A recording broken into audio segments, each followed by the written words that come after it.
তারপরে ভাই ব্রাদার কি অবস্থা, গরমে কেমন লাগছে? হঠাৎ করে বাংলাদেশে আবারও কিন্তু সেই রকমের গরম পড়া শুরু করছে আর কারেন্ট যাওয়া শুরু করছে। কয়েকদিন আগে জাস্ট ঈদে বাড়িতে গেলাম এবং ওরে ভাই কারেন্ট নেই। তো এই মুহূর্তে যে আমাদের মতো লোকজনদের তো বিশাল সমস্যা হওয়ার কারণ কি? স্মার্টফোন পকেটে আছে বাট চার্জ তো নাই। এই জন্য সলিউশন হচ্ছে এই যে এটা। এরকম 50,000 এমএএইচ পাওয়ার ব্যাংক কি দরকার? বাট অনেকের ধারণা এর দাম অনেক বেশি, কিন্তু আমি যদি বলি 3000 টাকার নিচেই আছে এই জিনিস। আবার মাত্র 1000 টাকায়ও এমন পাওয়ার ব্যাংক পাওয়া যায় যেটা 10,000 এমএএইচের এবং 6 মাসের অফিসিয়াল ওয়ারেন্টিও রয়েছে। তবে আপুদের জন্য চিন্তা নাই, তাদের জন্য সুন্দর কালারের আমি রেখেছি। একই সাথে ওইটার এবার ব্ল্যাক কালারও আছে যেটা 20,000 এমএএইচের। আজকের ভিডিওতে আমরা মোট তিনটি পাওয়ার ব্যাংক নিয়ে কথা বলতে যাচ্ছি, যেখানে রয়েছে 10,000 এমএএইচ, রয়েছে 20,000 এমএএইচ এবং 50,000 এমএএইচের পাওয়ার ব্যাংক, এবং সবচাইতে বেস্ট প্রাইসে এগুলো পাওয়া যাবে উইথ 6 মাসের অফিসিয়াল ওয়ারেন্টি, এবং পাওয়া যাবে সবচেয়ে বেস্ট জায়গায়, আমাদের শপে বলতে পারেন, অর্থাৎ সেলবান.com-এ, যেটা আমার বড় ভাই সব আপনারা নিশ্চয়ই জানেন। সেলবান.com-এ আপনারা অফিসিয়াল ওয়ারেন্টি সহ এই জিনিসগুলো পারচেস করতে পারবেন। যেখানে দেখা যায় মার্কেটে এই পাওয়ার ব্যাংকগুলোতে 3 মাসের ওয়ারেন্টি থাকে, বাট সেলবান.com আপনাদের জন্য রেখেছে 6 মাসের অফিসিয়াল ওয়ারেন্টি। 6 মাসের মধ্যে কোনো সমস্যা হলে আপনারা এগুলো এক্সচেঞ্জ করেও নিতে পারছেন। আর একটু কমেন্ট করে জানান তো, সেলবানের যদি একটা ফিজিক্যাল শপ বা একটা আউটলেট থাকে ঢাকাতে তাহলে কেমন হয়? আমি না হয় তাহলে বড় ভাইকে একটু পরামর্শ দিলাম, আপনারা একটু কমেন্ট করে জানাবেন। আর ভিডিও ডেসক্রিপশনে কিন্তু লিঙ্কগুলো দেওয়া আছে এই পাওয়ার ব্যাংকের। অলরাইট, শুরুতে আমরা কথা বলছি তাহলে এই ছোটো ভাইকে নিয়ে, যা অ্যাওয়ের away P10K। Away P10K only 1050 টাকার একটা পাওয়ার ব্যাংক, এবং যা কিনা 22.5 ওয়াট আউটপুট দিয়ে থাকে এবং 10,000 এমএএইচের। বক্স কন্টেন্ট হিসেবে আপনার পাওয়ার ব্যাংকটি পেয়ে যাবেন, মূলত এই জিনিসই থাকে, আর সাথে একটা কেবলও রয়েছে। আচ্ছা, পাওয়ার ব্যাংকের ডিজাইনটা অ্যাজ ইউজুয়ালি আমি বলবো, কারণ এইরকম শেপের এরকম ডিজাইনের পাওয়ার ব্যাংক এর আগে আমরা বেশ কিছু ব্র্যান্ডের থেকে পেয়েছি। ব্যাসুজের ছিল, জয়রমের ছিল, আমি অ্যাওয়েরটাও দেখছি। তবে আমি আরও বেশি খুশি হয়ে যেতাম যদি কিনা রিয়ার প্যানেলে একটা কেবল থাকতো, যেটা যে এইভাবে ম্যানেজ করা থাকে আর কি, তাহলে বোধহয় দামও বেড়ে যেত, রাইট? এনিওয়ে, এটার আউটপুট পোর্ট হিসেবে আমরা ইউএসবি পোর্ট দেখছি, দুইটা রয়েছে, একটা টাইপ সি পোর্টও রয়েছে। এটা 22.5 ওয়াট ডেলিভার করে আমি বললাম, এবং আমাদের টেস্টিংয়ে দেখলাম 22.5 ওয়াটই সে ডেলিভার করতে পারছে। এখন যদি এমনটা ভেবে থাকেন এই 3টা পোর্ট দিয়ে অ্যাট এ টাইম আমি 22.5 ওয়াট করে তিনটা ডিভাইসকে চার্জ করবো, নো। তিনটা ডিভাইসকে তো আপনি চার্জ করতে পারবেন ঠিকই, কিন্তু তিনটার মাঝে এই ওয়াটটা স্প্লিট হয়ে ডেলিভার হবে। সো বুঝতে পারছেন, ভাগ হয়ে যাবে। আপনি অ্যাট এ টাইম একটা ডিভাইসকে 22.5 ওয়াটেই আউটপুট দিতে পারবেন। এখন আমাদের অনেকেরই ধারণা একটা 10,000 এমএএইচের পাওয়ার ব্যাংক 10,000 এমএএইচই আউটপুট দেবে। নো, এগুলোর একটা রেটেড ক্যাপাসিটি থাকে, অর্থাৎ একটা কনভার্সন রেট হয়, আর সেটা হয় 75%-এর মতো। নর্মালি এমনটা আমরা দেখি। এই পাওয়ার ব্যাংকটার ক্ষেত্রে আমরা দেখছি 5200 এমএএইচ সে আউটপুট দিতে পারবে, মানে 10,000 এমএএইচ ফুল করে চার্জ করলেন, এরপরে সে আউটপুট দিতে পারবে 5200 এমএএইচ। তার মানে 5000 এমএএইচের একটা ব্যাটারিযুক্ত স্মার্টফোনকে আপনি একবার ফুল চার্জ করতে পারছেন, এরপরে আবার একটু মাঝে মধ্যে চার্জ করতে পারছেন আর কি, হালকা পাতলা লাগলে, অথবা আপনি বিভিন্ন গ্যাজেটসও চার্জ করতে পারবেন। আমরা এই পাওয়ার ব্যাংকটা দিয়ে স্মার্টফোন চার্জ করে দেখেছি, সেক্ষেত্রে iPhone, Samsung both device try করেছি, অন্য ডিভাইসও ট্রাই করেছি, এমনকি আমরা গ্যাজেটস প্লাস আইপ্যাডেও চার্জ করে দেখছিলাম, সেটাকেও চার্জ করা যাচ্ছে ঠিকভাবে।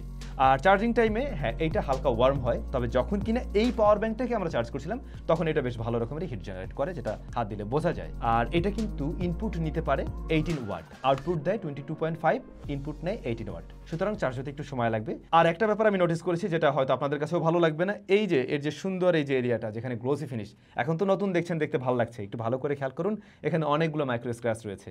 আপনি যখন এটা দীর্ঘদিন ব্যবহার করবেন এর উপরে প্রচুর পরিমাণে স্ক্র্যাচ বসবে এবং দেখতে খুবই জঘন্য লাগবে। তো একটু যত্নশীল হয়ে ব্যবহার করুন, অন্যথায় এটা গেছে আর কি, দেখতে ভালো লাগবে না। বাট এখানে একটা ডিসপ্লে রয়েছে, যে ডিসপ্লেতে এর আউটপুট এবং এটার লেভেল সব কিছুই দেখা যায় আর কি। বাট আমার মনে হয় মানে দরকার ছিল না এত বড় করে দেওয়া এটা। সো এইটার কমতির জায়গাগুলোর মধ্যে আমি বলবো এই যে এই অংশটা এত বড় গ্লোসি ফিনিশ না রাখলেও হতো। এইটার প্লাস্টিক কোয়ালিটি খুব একটা দামি ফিল দেবেন আপনাকে, আপনার কাছে মনে হবে ওই 1000-1500 টাকার জিনিস, ওরকম একটা ফিল আপনি পাবেন আসলে। বাট হ্যাঁ, এটাও সত্যি, মাত্র 1050 টাকায় এর চাইতে বেটার ডিল এই মুহূর্তে নেই। হয়তো আপনি পাওয়ার ব্যাংক পাবেন, বাট 6 মাসের ওয়ারেন্টি সহ ব্র্যান্ডের পাওয়ার ব্যাংক পাবেন না। তো সেই জায়গা থেকে আমি ঠিকই এটাকে রিকমেন্ড করতে পারছি। এই পাওয়ার ব্যাংকটা আমি আসলে এই লিস্টে রাখছি এই কারণেই, যাদের বাজেট একেবারেই কম, মানে 1000-এর মধ্যে একটা পাওয়ার ব্যাংক কিনলে ভালো হয়, তাদের জন্যই, তারা চাইলে দেখতে পারেন। অলরাইট, এবারে তাহলে একটু আপুদেরকে নিয়ে আলোচনা করা যাক। ভাইরাও আছেন, সমস্যা নেই, এই যে কালোটা আছে তো, এটা হলো ব্যাসুজের পাওয়ার ব্যাংক। তো এমনিতেই খুবই জনপ্রিয়, আপনারা জানেন, আমিও দীর্ঘদিন ব্যবহার করেছি ব্যাসুজের পাওয়ার ব্যাংক। আর এটা হচ্ছে গিয়ে ব্যাসুস কমেট সিরিজ 22.5 ওয়াটের, যার দুইটা কালার ভ্যারিয়েন্টই মনে হয় বাংলাদেশে পাওয়া যায়, একটা একটু ওই যে লাইট পিঙ্ক, আর একটা হচ্ছে ব্ল্যাক কালার। এর ব্ল্যাকটা আবার ম্যাট ব্ল্যাক। তবে এটা সাদা কালার ভ্যারিয়েন্টও মাঝে ছিল, আমি জানি না এই মুহূর্তে অ্যাভেলেবল আছে কিনা, আপনার সেলবানে যোগাযোগ করে দেখতে পারেন। বাট সাদা কালার এবং এই কালারটা একটু তাড়াতাড়ি কিন্তু স্ক্র্যাচ করলে দেখা যাবে ময়লা হওয়ার পসিবিলিটি বেশি, ব্ল্যাকটা ওই সমস্যাটা একটু কম হবে। এইটার ক্ষেত্রে আমরা দুইটা পোর্ট দেখছি, ইউএসবি টাইপ এ আর একটা সি রয়েছে। আর রিয়ারে এখানে আমরা লাইটনিং পোর্ট লাইটনিং পোর্ট সহ একটা কেবল দেখছি, আর একটা হচ্ছে সি রয়েছে, এবং এইটার কেবল কোয়ালিটি কিন্তু যথেষ্ট ভালো এবং ছিঁড়ে যাওয়ার সহজে পসিবিলিটি নেই, ভেঙে যাওয়ার পসিবিলিটি নেই, কারণ এটা সিলিকন রাবারে তৈরি। মূলত এই কেবল ম্যানেজমেন্টের জন্য এই পাওয়ার ব্যাংকটা একটু মোটা করতে হয়েছে। এই যে রিয়ার প্যানেলের ব্যাটারির জন্য এই অংশ, আর বাকি অংশটা কেবল ম্যানেজমেন্টের জন্য ওরা রেখেছে। এখন শুধুমাত্র এই পাওয়ার ব্যাংকটা ক্যারি করলে আপনার চলবে, আলাদা করে কেবল ক্যারি করা লাগে না যদি টাইপ সি বা লাইটনিং হয়ে থাকে আর কি আপনার ফোনটা বা আপনি যে ডিভাইসে চার্জ করবেন। তবে ওদের বক্সে একটা কেবলও ছিল। সেমভাবে 22.5 ওয়াট ডেলিভার করে, আমাদের টেস্টিংয়েও দেখলাম 22.5 ওয়াট ডেলিভার করছে, বাট ওই যে অ্যাট এ টাইম না, সেটা কিন্তু এখানেও প্রযোজ্য। আর এইটার রেটেড ক্যাপাসিটি হচ্ছে গিয়ে 12,000 mAh, অর্থাৎ আপনি 20,000 mAh এর পাওয়ার ব্যাংক থেকে 12,000 mAh পর্যন্ত আউটপুট পাবেন। তার মানে আপনি অনায়াসে আপনার 5,000 mAh এর ফোনটাকে দুবারের মতো চার্জ করতে পারছেন বা প্লাস চার্জ করতে পারবেন, এটুকু শিওর। অন্যদিকে আমি এই পাওয়ার ব্যাংক দিয়ে আমি আমার ল্যাপটপ চার্জ করে দেখছিলাম, অর্থাৎ ম্যাকবুক চার্জ করে দেখছিলাম। ম্যাকবুকও ঠিকভাবে চার্জ করতে পারছে, তবে একেবারে হাই ওয়াটে না, বাট চার্জ করা যায়। এই পাওয়ার ব্যাংকটাও কিন্তু ইনপুট নেয় 18 ওয়াট। 18 ওয়াটের বেশি থাকলে ভালো হতো, এই যে 22 ওয়াটেই যদি এটা চার্জ করা যেত তাহলে আরও দ্রুত সময় এটাকে চার্জ করা যেত ডেফিনেটলি। আর হ্যাঁ, চার্জিং টাইমে এটাও কিন্তু মোটামুটি হিট জেনারেট করে। অফিসিয়াল ওয়ারেন্টি সহ সেলবান.com-এ এই পাওয়ার ব্যাংকটা রয়েছে 2190 টাকায় এই মুহূর্তে।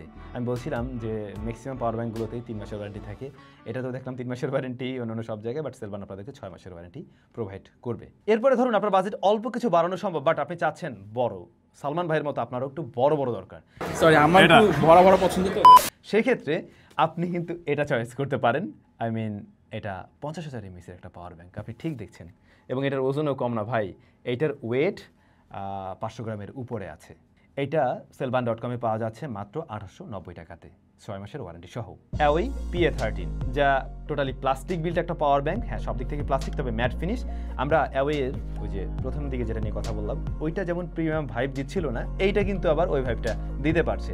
একে তো দেখতে একটা রাগড রাগড ফিল দেয়, এর এই যে মনিটরের এরিয়াটা একটু রোবোটিক টাইপের একটা ভাইব ক্রিয়েট করে, আর জিনিসটা অনেকটা ভারী, খুব স্বাভাবিক ভারী হবেই, কারণ বিশাল বড় ব্যাটারি রয়েছে এর মাঝে।